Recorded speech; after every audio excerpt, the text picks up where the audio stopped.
Hi there, welcome to Grain TV. It's Friday, February 17th, and another down day in the markets. Let's take a look at Grain Hedge's trading platform and see where we closed.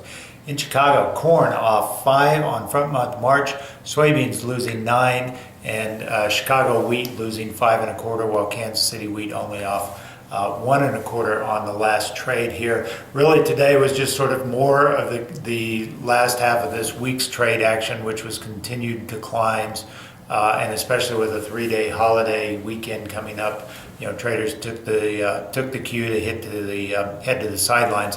One of the impetuses of this is expectations that the CFTC report will show an excessive amount of long positions, that traders have been accumulating longs, or funds have been accumulating longs early in the week, and that had tilted the trade to be very one-sided, with the funds being very long. So we'll see what those data show later here Friday afternoon.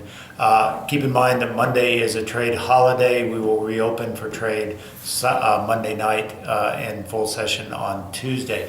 Other news out today, we did have export sales announcements. For Japan, they were in the market for both old crop and new crop corn. Unfortunately, only 60,000 for old crop corn.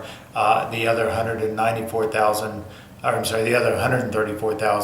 metric tons was for new crop 2017 delivery. Other export news: Egypt was in the market buying 360,000 metric tons of wheat. Not surprising, it continues to go to their favorite buyers: Romania, Russia, and Ukraine. The total volume of 360,000 was about 100,000 less than their last deal. The U.S. was a bidder in this market, but they were not competitive in light of freight costs and prices still being relatively high for U.S. wheat.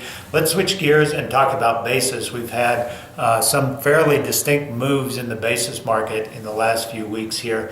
First of all, when we look at the distinction between end users like ethanol plants or soy crushing facilities versus river terminals, we see a much different market situation. River terminals continue to be aggressively bidding, moving up as they need inventories to fill loads. The strong export situation in corn and beans has kept those markets very strong. On the other side of the equation, the end user markets, the corn plants, the soybean plants, continue to be sort of laggards in the marketplace, finding very no need to really bid up basis levels in the current environment. And that was another situation we saw play out again this week, with ethanol plants dropping their basis. As we look at this chart for Iowa, Illinois, spot corn basis, in red it's for ethanol plants, in blue it's for river terminals. And what you can see is the blue line continuing to sort of get closer and closer to zero as we get closer to first notice day for the March contracts at the end of this month.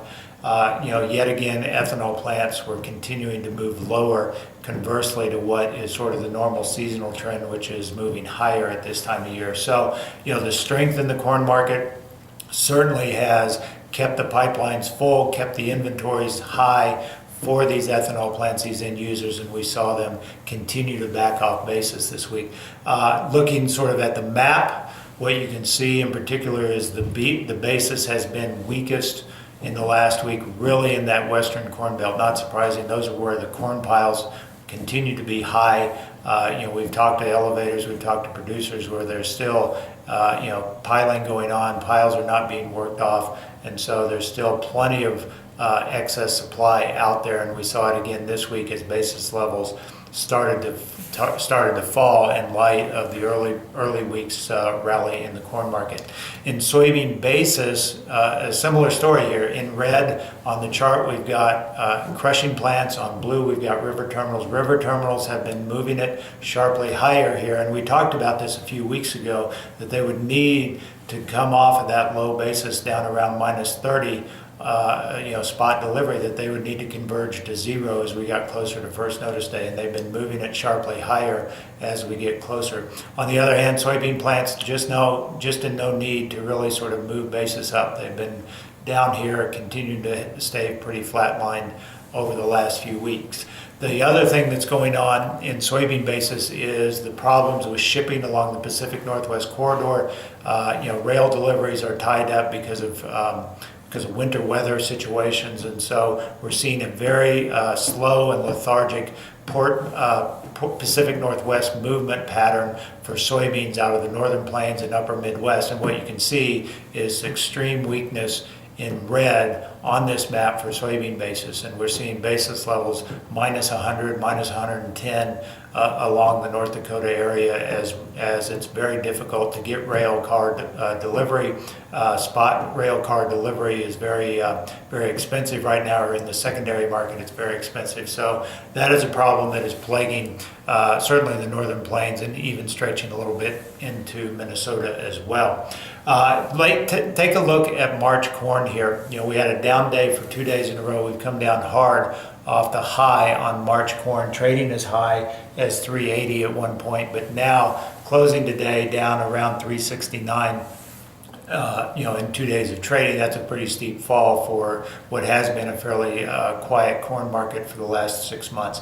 Keep in mind, we're looking around 362 as the underlying support here. That's confirmed with two things. One is the high that the low we established 2 weeks ago when we started this move, and we're getting closer to that 50-day moving average, currently around 361. But as we get closer, or as we turn the clock on to next week, we should be that 50-day moving average inching up to 362. So 362 is probably a good support level right now. I wouldn't be surprised to see us test that in next week. We'll see what happens when we get back Monday night and into Tuesday's trade. As always, if you'd like to learn more about how we can help you in your own grain marketing situation, visit us online, grainhedge.com. Take a free demo of our trading platform. Get our technical alerts, our morning comments. Remember, our services are only $7 for every trade you make with us, and that's the only cost you'll pay. Have a great weekend. We'll talk to you on Tuesday after the 3-day weekend.